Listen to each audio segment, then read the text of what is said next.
Nascar, NASCAR, NASCAR, NASCAR, NASCAR, NASCAR, NASCAR, NASCAR, NASCAR, NASCAR. It's a work in progress.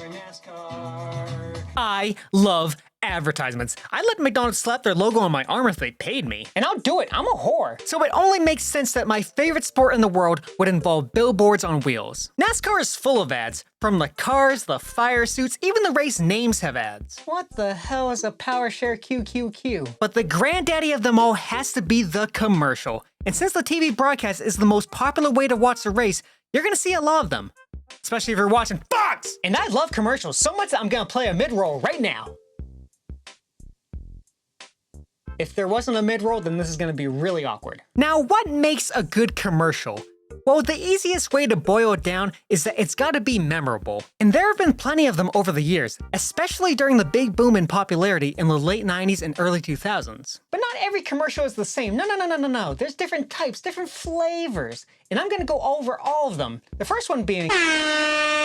Yeah, I know this is a bit on the nose, but a brand sponsoring a car means that there might be a commercial to go along with it. This means the driver of said car has to brush up on their acting skills. Sometimes even the crew chiefs get involved. We got all kinds of brands here. McDonald's, Coca-Cola, Napa, Viagra.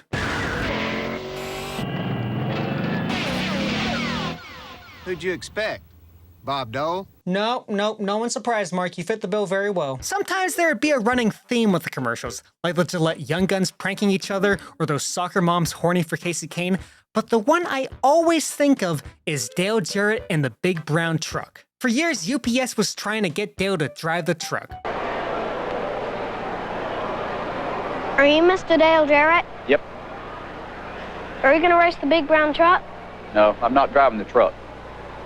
I'm gonna hold my breath until you drive that big brown truck. You know what, kid? I'm gonna join you in solidarity. This campaign would run from the start of their sponsorship in 2001. This campaign would run from 2001 all the way to Dale Jarrett's retirement in 2008, where he would finally, after all these years, race the truck. No, seriously, he actually drove the truck. Now, these ads weren't just limited to NASCAR races, no. Sometimes they would air on the biggest stage, the Super Bowl. And if you were gonna have a driver in a Super Bowl commercial, it was gonna be Dale Jr. Jr. appeared in several of these, mostly for Budweiser, and there were a lot of good ones.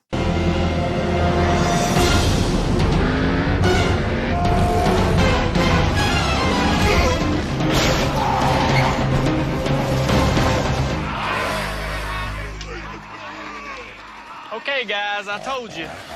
Just because I got Bud on the car doesn't mean I got Bud in the car. Oh, terribly sorry, old boy. Sorry. It's been carried away.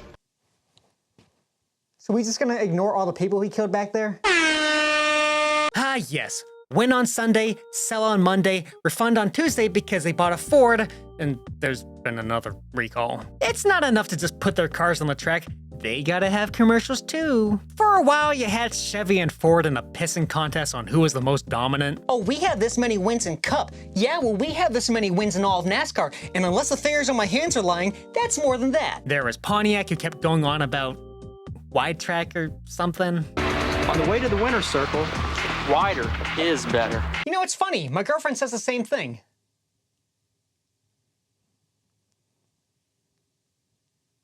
How long have you been standing there? Then there was Dodge, who had that sex appeal.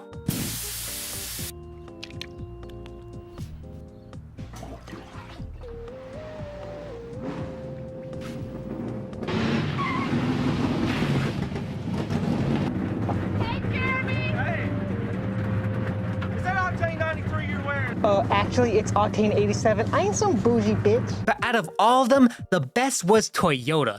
They were so creative. What the?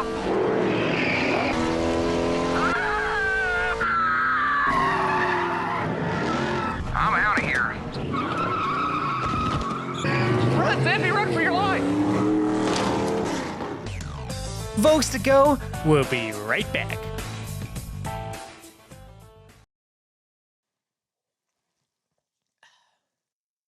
What? You thought I'm big enough to get a sponsor? What am I, LA Productions? Nah. I do have a Discord you can join though. That'd be cool. Voegs to Go is brought to you by my dad. And my other dad. So I guess we should move on to the next type, which is... The broadcast networks also hop in on the fun, and why wouldn't they? It's their channel. A majority of the broadcaster commercials consist of stuff like, next Sunday, the NASCAR Cup Series takes on the streets of Pyongyang, or something like that. But they do other stuff too, like to get people hyped for the Daytona 500, Fox released Daytona Day, which people were mixed on.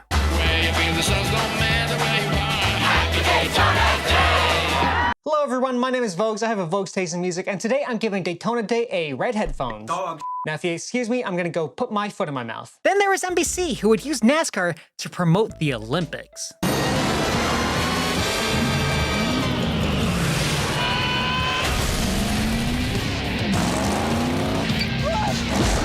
That aged poorly. But out of all the broadcasters, the best one was ESPN. For commercials, maybe not the race coverage. This season, Brad Keselowski knows there's nothing harder than winning. Not taking the high line at Bristol. Not doing a post-race press conference with a bunch of psychiatrists. Brad, tell me a little bit about your mother. Winning is even harder than getting pepper sprayed. Then being able to unlock a magic eye poster. It's a shark. Yep. Brad Keselowski understands that if winning were easy, losers would do it. Yep, even NASCAR has its own commercials. You got your typical propping up the gyros to make them look epic and tough. How do you make that look tough? Then there's the whole ad campaigns where there's a theme, usually built around some tagline. Like recently there's been the I Am NASCAR commercials, and they were okay, I guess. My favorite ones, though, were the How Bad If You Got It ads. With the massive popularity in the early 2000s, they had normal people adding a NASCAR way to go about their lives, as if they were infected with the NASCAR bug. Which they must have found a cure at some point.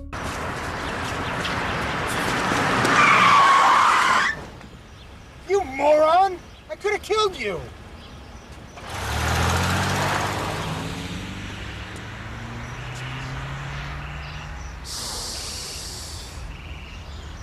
Freaky-ass commercials real, by the way! Now, you might have noticed that most of the commercials I've shown so far has some sort of comedy factor to them. There's plenty of ads that have some sort of feel-good aspect or dramatic action, but the ones with humor always stand out to me way more. Like, as I was researching for this, the typical response I had for some of these commercials were... I dream of donuts. Oh yeah. But when I think of NASCAR commercials, my mind goes straight to Michael Walter being at the wrong track, Jeremy Mayfield crushing Tony Stewart's car, or the Coca-Cola RC car race. Last lap.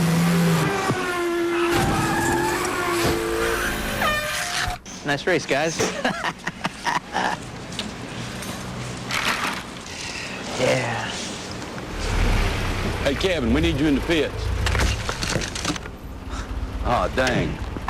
Sorry about your little car, Tony. Now, there is one final type of commercial. This one's not held in very high regard. In fact, it's kind of dangerous for me to even mention it. It's the dreaded, vile, normal run-of-the-mill commercial. Yeah, not every ad can be a NASCAR one, and they aren't necessarily bad. The problem is that in recent years, the fun and creative NASCAR ads have dwindled and been replaced with just the ones you normally see. But why is that? My theory is that it's a mix of the new generation of drivers feeling less incentivized to come out of their show, and the brands not wanting to pay out even more money to create specialized ads for a sport that, popularity-wise, is a shell of its former self. But there is a light at the end of the tunnel. This year, NASCAR announced a program for the drivers that pays out up to $1 million for those who promote the sport. And would you believe it? There is an uptick in driver-focused commercials. I wonder if there's a correlation. Look, all I'm asking is that if I'm gonna be subjected to a number of commercials that rival the amount of men I've kissed, they better at least be entertaining.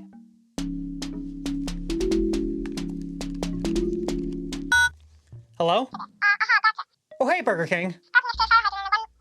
You want to place your logo on my bicep?